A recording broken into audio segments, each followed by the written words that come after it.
for dual households by 60%, returning to the average family $4,000. If you don't send it to Washington, we can't spend it. That's good news for the American people.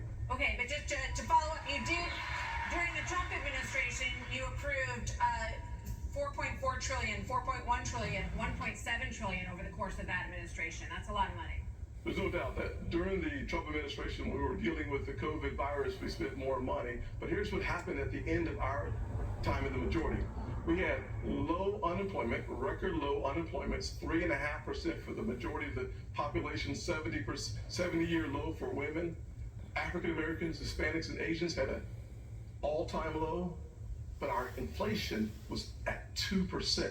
Under Joe Biden, we've seen the exact opposite. We've seen inflation explode, which led to 12 Federal Reserve increases that's devastating home buyers today.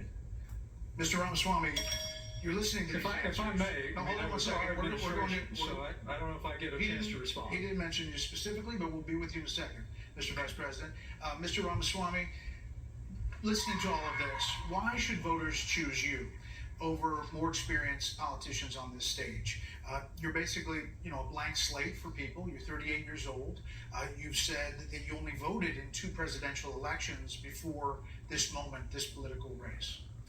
So first, let me just address a question that is on everybody's mind at home tonight.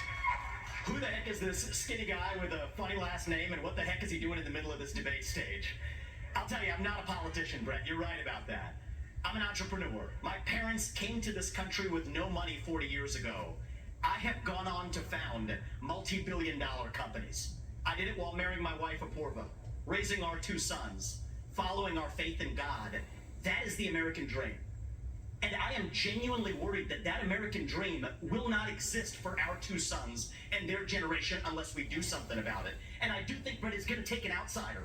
Because for a long time, we have professional politicians in the Republican Party who have been running from something. Now is our moment to start running to something, to our vision of